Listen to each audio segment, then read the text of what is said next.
Hi, welcome to the first episode of All Things Anthropology. Most of my videos will be about the geography segment. So I hope you enjoy this video and learn something about it. The first thing I want to discuss is about why do people know so little about the world, okay? In today's society, we have internet, we have TV, we have more than books. Like, there's no excuse to not find out about the world.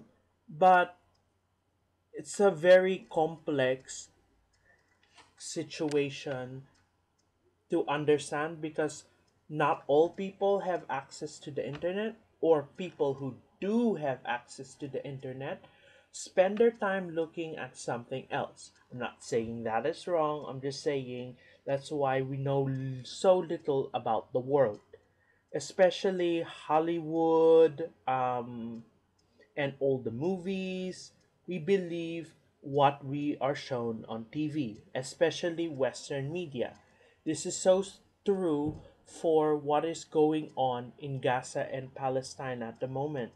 But in this introductory first episode, I'll be talking about ways you can find out more about the world without leaving your own home. Okay, so everyone knows what this is. You probably have one. Like, hopefully, it's not lying around dust undusted. This is a globe. Okay, um, this is very interesting because it shows you where things are in the world, like where countries. Okay, duh, it's elementary stuff. But other things you can do to learn more about the world is to have an atlas. Like, it may look dumb, but having a children's atlas is actually not dumb because, especially if you're a visual person, like, it helps you to understand more. Like, I think more visual will help us understand. So I'm going to show you something. It's basic, but it's a good start to know more about the world. Okay? Okay. This is the Lonely Planet World Guide, and I'll show you a little bit about it. Basically, it's an information about traveling around the world, like where you want to go, what you want to see, etc., etc. But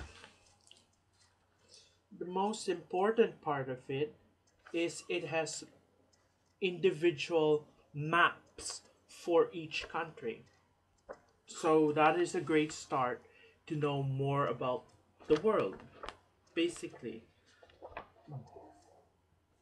But at the back is just a plain map of the world. Like, if you want to put your skills to the test, you can label it and stuff. It's great. Like, don't get be drawn down because it's a children's book.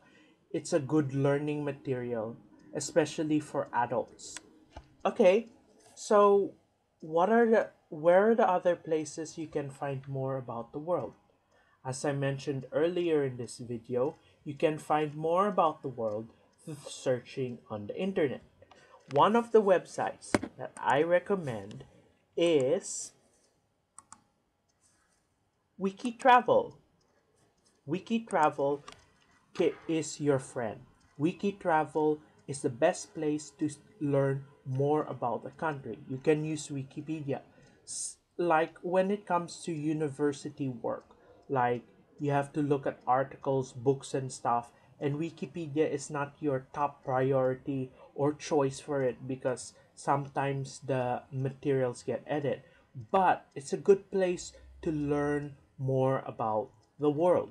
Okay, So I'll be ending this video soon, but before I go, I would like to talk about the continents of the world. Like, I will go in great detail about each one, or for example, other countries. But for now, I'm just giving a basic intro to like our continents. Okay, you see this, it's probably upside down, but if you look here, this is North America. So US, Canada, and Central America is considered North America.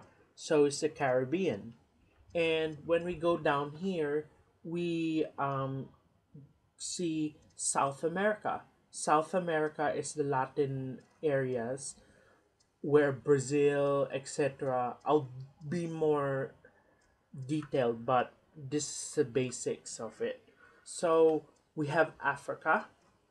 Africa is an awesome continent and is one of my favorite continents in the world. It's least known, unfortunately. Um, People always assume that Egypt is in another part of the world, but Egypt is Africa. Okay. Then you go to Europe. Europe is probably the well known continent, because even though it's the smallest of them all, because we all know Italy, we all know Greece, people want to go to England, France, Spain, but there are other countries in Europe that people don't know about. So I'll be discussing about them soon, but for now I will tell you one more, two more continents. This is where I'm from. This is my continent, Asia. Like, you'll be surprised how different Asians are. Like, not all of us are Chinese looking. Like, there's a whole different bunch of what you call Asians. And sometimes people don't refer themselves as Asians. But going to the final continent is Australia. Australia is continent on its own due to its size. It's quite big. It's bigger than what people would classify as a normal island, but smaller than most of the continents on this earth. But nevertheless, Australia is important. So, what happens to all these islands?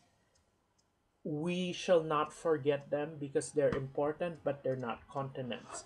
So, um, to wrap up the video, I just want to say that this is not a lecture to find out more. It's just that this is the basic introduction to what sort of things I'll be discussing. I'll be discussing things in great details.